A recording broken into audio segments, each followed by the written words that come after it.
Good afternoon, ladies and gentlemen. I want to invite and welcome you all to this afternoon's presentation. Our guest speaker today is Professor Khenpo Sodargye. Professor Khenpo Sodargye comes from China. He was born in Tibet in 1962 in what is today the Sichuan province of China.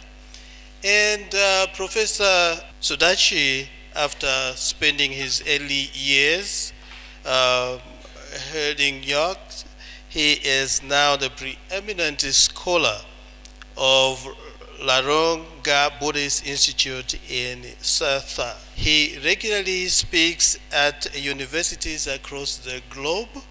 Professor Sodargye is here with us this afternoon, and let's welcome him because he is here to give us a talk on happiness and beyond. Happiness and beyond. I'm sure Professor, he will touch areas of education. He is an educationist and very much passionate about teaching and learning. That is the whole reason that we invited Professor Sodargye to Domasi College of Education today and this afternoon. It is our privilege today to listen to Professor Khenpo Sodargye. So, ladies and gentlemen, it is my pleasure this afternoon to invite and welcome Professor Khenpo Sodargye. Professor Sodargye, welcome. I have noticed that many of the teachers here are predominantly male. Where I originally come from, most of the teachers are typically female. But your principal is a woman. It seems that the educational system in the region where I am currently located is still somewhat distinct and different from the framework observed here. First and foremost, I would like to express my sincere gratitude to the esteemed Vice Principal for the speech that was just delivered. I am also very grateful to every one of you present here today for giving your most valuable time. Today, we are all gathered here in this class to learn together. I believe that everyone present today is either a future teacher or already a teacher.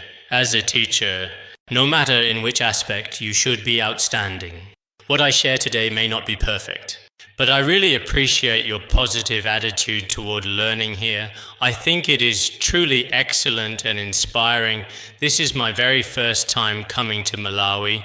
Of course, it's also my first time visiting this wonderful school. When I was quite young, I started my elementary school education at the age of 16. Later on, when I was 23 years old, I became a monk. In between those significant periods, I attended both middle school and a teacher training college. However, I didn't actually graduate from that particular teacher training college. Before I graduated, I had already become a monk. Today, we have no choice but to use this particular method, because there is only one available microphone here. When I first imagined Africa, I thought there might not even be a microphone, but actually, that's not the case at all. As the principal just mentioned, the available resources here, when compared to those found in Japan and various other countries, are simply not comparable in their scope or quality. Indeed, in terms of the material resources, I can feel the difference. Of course, let's not even talk about Japan or other places. Even compared to Tibet, there are some differences here, but I truly feel that the innocence and purity of people's hearts here are completely untouched by any kind of modern pollution. I truly admire the character of the people here. I believe that here, although material things and external aspects, including science and technology, are indeed quite lacking compared to many other places, there is a certain scarcity. However, the profound inner spiritual wealth residing within people's hearts should indeed be very abundant. And this kind of spiritual wealth, I think this will also contribute to a very bright and promising future for all human society. If we truly persist in preserving our original, authentic personal charm, it should definitely be a meaningful contribution to the entire world. There is a distinguished professor of religious studies in Swaziland who once thoughtfully said this. He stated that Western science and technology have brought forth numerous innovative and groundbreaking new technologies to benefit all of humanity, while Eastern mysticism has consistently offered humanity a truly profound and transcendent spiritual understanding. And on the vast continent of Africa, it has truly given humanity a profound way of being a person. Indeed, what he said makes a lot of sense to me. I think right now, all 54 countries in Africa, as well as many materially affluent developed countries around the world, are seriously paying close attention to this important issue. So what about our collective future? I firmly believe that our science and technology will continue to significantly develop and advance, and our material standard of living will certainly keep improving. But at the very same time, we may have to make many profound sacrifices. Our hearts are no longer as truly pure, clean, and innocent as they once were. Perhaps we are becoming more cunning and more complicated. We are becoming increasingly lacking in conscience. At the same time, our beautiful external environment is no longer the lush, vibrant green mountains and crystal clear waters it once used to be. Perhaps all of our valuable minerals and essential resources are being depleted more and more rapidly. This is precisely what we, on this very planet, the greatest challenge that all of humanity is currently facing. These very significant issues may seem rather broad and quite general. Today, I won't be talking about such big, complex topics. I'll narrow it down to focus specifically on how the human mind can bring true happiness. At the same time, I know that everyone here is an outstanding, dedicated teacher. As for myself, although I didn't actually graduate from a formal teacher's college, later I became a monk, and after ordaining, I have always been a teacher at a Buddhist institute. So now, I can say that I have been a teacher for 34 years. Therefore, I would like to share some perspectives from Eastern teachers and compare them directly with those of the dedicated and experienced teachers working here in Africa. Based on what I imagine and understand, I'd like to share some thoughts with everyone. As for being a teacher myself, actually, at the very beginning, I never dreamed of becoming a teacher. My dreams have always been changing. When I first started out, I was a herder, tending cattle. At that time, there were some really good cattle herders living next door to me. I really wanted to become an excellent, skilled herder just like them in the near future. Then, when I was still in elementary school, there was a very good doctor living next to me. I really truly wanted to become a very excellent doctor in the future. Later, when I was in middle school, there was also a very good carpenter living next door. For a while back then, I also thought about becoming a carpenter. Later, when I went to teacher training college, I saw a teacher who had been teaching for more than 30 years. I personally learned a great deal from him. After that significant experience, I personally chose to become a dedicated teacher. When I arrived here yesterday, I also had the opportunity to hear someone's interesting story. At the very beginning of my visit, there was some noticeable construction going on all around this area. At that time, the pay was a bit higher, so many students wanted to work in construction. Later, being a teacher meant a significantly higher salary. Consequently, many people truly wanted to become teachers. Then, some teachers had the opportunity to go abroad, and many people started preparing to go overseas. So their dreams kept constantly changing and evolving. Actually, each one of us, no matter what skin color we have, or what caste we belong to, or what religion we follow, because of our changing surroundings, because of money and material concerns, or because of our evolving personal values, our dreams often change dramatically over time. Maybe you can only hear the sound of the generator and not my voice. But no matter what, our afternoon time is very precious. So I will keep speaking today, and I sincerely hope you will keep listening carefully, As I just mentioned earlier, I am a teacher myself. As this kind of teacher for more than 30 long years, I can honestly say that all the classes I taught students were completely unpaid, basically taught entirely for free. Even now, when I have a significant number of classes, sometimes I have 3 or 4 in a single day. Just like today, I taught a class in the prison this morning, and this afternoon I'm giving a lecture here, and then tonight I will be teaching at our orphanage. Sometimes, when I have a significant number of classes, it can be as many as 6 or even 4 in a single day. At the very least, except for those times when I am traveling, I have always taught at least one class every single day without any interruption whatsoever. This has been my basic principle for the past 30 years. I truly believe that as a dedicated and passionate teacher, if you unconditionally share all the valuable knowledge you have accumulated with your students, that is absolutely the best possible choice you can ever make. Because teachers are sometimes aptly called the profound engineers of the human soul, they possess the ability to lead countless individuals to a truly precious land of profound wisdom, boundless compassion, and unwavering morality. They are instrumental in guiding people towards such a significant place. So, for each and every one of us dedicated teachers, we shoulder a very, very significant responsibility. On the one hand, I truly think that for every teacher, it is important to consider that being a teacher in this lifetime is truly an incredibly honorable thing. But in our specific area, many dedicated teachers are now actively switching careers and changing their professional paths. In other words, they previously used to be teachers, but now, if the salary for civil servants is a little bit higher, they will actually take the civil service examination. If a company offers a significantly higher salary, they would undoubtedly rather choose to work there. So, for many individuals, it might be primarily due to the immense pressures of daily life, or because we are now living in an increasingly pervasive era of materialism. In this materialistic age without money, it's hard to get by. For various and compelling reasons, many people now have unfortunately lost significant interest in being dedicated teachers.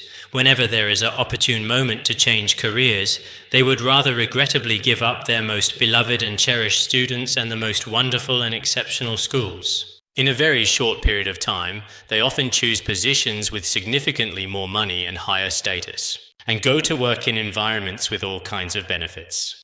Some teachers, although they haven't left the school while still at school, have no passion for education and no interest in teaching, especially when it comes to caring for and loving the children. They almost have none. Every single day they choose to remain at school solely for a mere paycheck. If things continue like this, the teaching profession is currently indeed in a very precarious and dangerous position. We all know that if a doctor does a poor job, it may only harm a very small number of patients. If an employee in another organization does a poor job, it might potentially cause some significant losses to that organization's overall operations. But if a teacher does a truly poor job, each individual teacher is responsible for at least 60 or 70, up to 100 students, which is a substantial number. If these 100 students, if young people are not adequately taught or properly guided by us, they only have one precious period of youth. Therefore, as dedicated teachers, if we do not perform our crucial job well, it truly becomes an extremely dangerous and impactful profession. If a teacher lacks genuine passion, the lessons they endeavor to teach will inevitably if there is absolutely no discernible impact, then the students will undoubtedly find the lessons to be incredibly dull and ultimately uninteresting. After listening to this particular teacher's classes for many years, they end up learning nothing at all. The fundamental reason why a significant number of students perform poorly nowadays, it is that the teacher himself really lacks a genuine passion for education. Without such passion, whatever endeavors we undertake, it becomes impossible to have true initiative or enthusiasm. If he lacks initiative and enthusiasm, and is only going through the motions, merely performing for a paycheck, nothing more, then the results will definitely not be good. I have also built some schools in my hometown with approximately 2,000 or 3,000 dedicated students.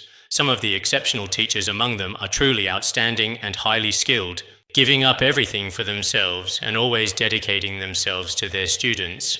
But some teachers are really, really poor at teaching and can't teach any single class well at all.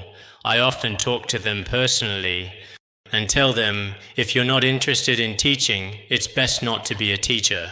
You could be a carpenter, an electrician, or something else. Any of those are fine. But they often tell me that if they don't work as teachers, they won't have an additional salary. And without a financial salary, they truly can't make a living. So many of them become teachers just for the paycheck. If you want to be a teacher, my suggestion is to read an insightful book called Marva Collins' Way. It's an insightful book written by Marva Collins about how to educate, about effective educational methods. Actually, this insightful book contains many practical and effective ways to guide students.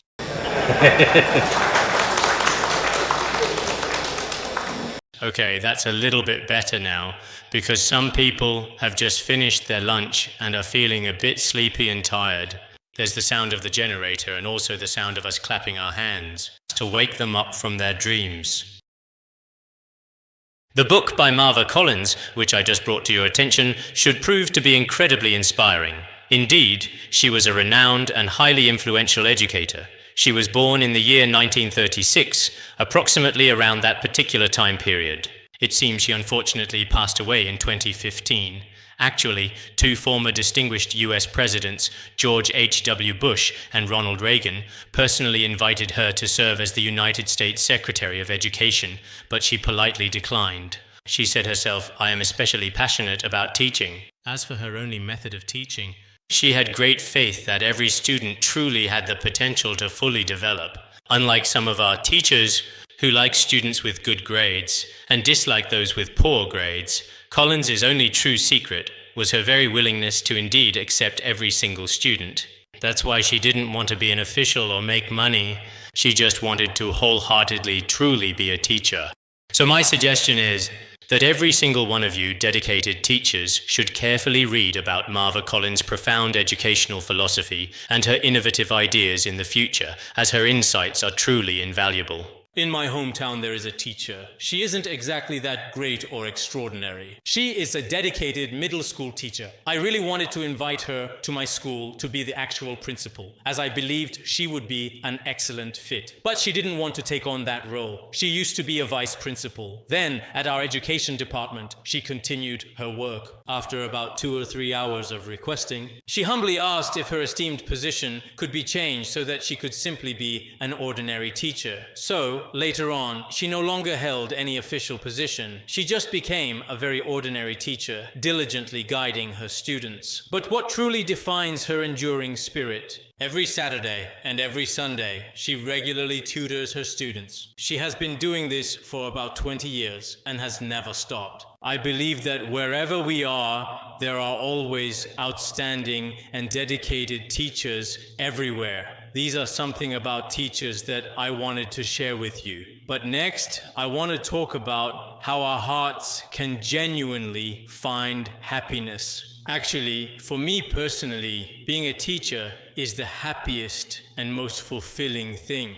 Because in my entire life, I could have had many more different career choices, but I wasn't really interested in anything else at all. I think being a good teacher means letting your own inner lamp of wisdom and brightness gently dispel the darkness in many innocent children's hearts. A teacher is truly like a lamp, and this lamp can indeed be passed on. It can last for generations, for thousands of years, and in this world, its profound influence can truly endure for ages. In terms of scope, it reaches everywhere. A truly great teacher can have devoted students all over the entire world. Their former students can be found everywhere in the distant future. So I think maybe some people naturally think that those who are materially wealthy are very happy indeed. Some people think that those who are good looking are very happy. Some people think that those who have love are very happy. But I truly feel that for those of us who genuinely love learning and who also love teaching, this is a wonderful opportunity. This kind of life might also be very happy and fulfilling. Of course, I think that everyone here should have a deep sense of recognition or genuine acceptance toward the noble teaching profession. Many people always like to pursue happiness, to pursue real joy. But in actual reality, happiness is truly a way for your own heart to feel genuinely content.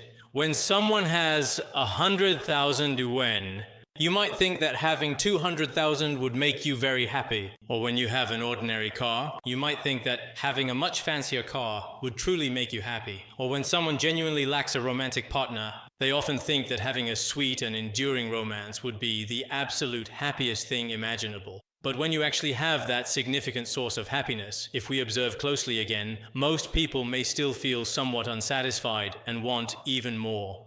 So, when I see you here, and in many different places across Africa, I observe many people dancing joyfully everywhere. You can also hear pure laughter that comes directly from the heart. There is often a lot of genuine heartfelt joy as well. But if we constantly gain even more excessive material wealth, perhaps this precious inner happiness will completely disappear forever.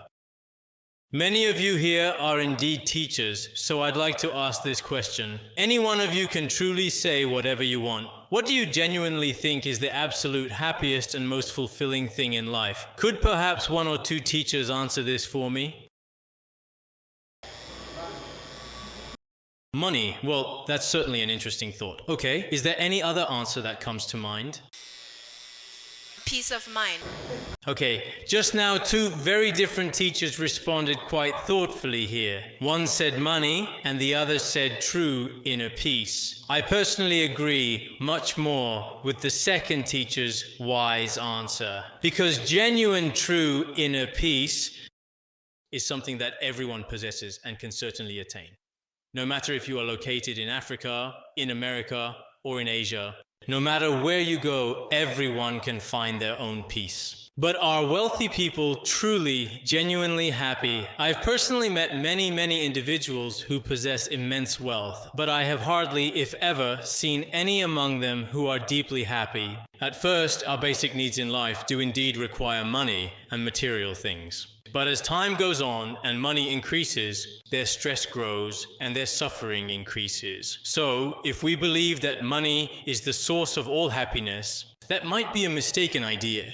There is an ancient old story in traditional Buddhism about a wise Chan master named Wude. One day, 3 eager young men came specifically to see the respected Master Wud. He asked each of them what they truly thought was the greatest happiness in their lives. One person said it was money, another individual said it was fame, and the third person said it was love. So why did they say this? One of them said, as long as you have money, everything is joyful. Another said, as long as you have a good partner, that's the greatest happiness. And another said, if you have fame and money, if you have sufficient money and your very own loving partner, then everything will be happy. But later, Master Wood said that even people who have all of these things, in reality, they still feel quite unhappy. Why exactly is that? In the end, the 3 young men had absolutely nothing more to say.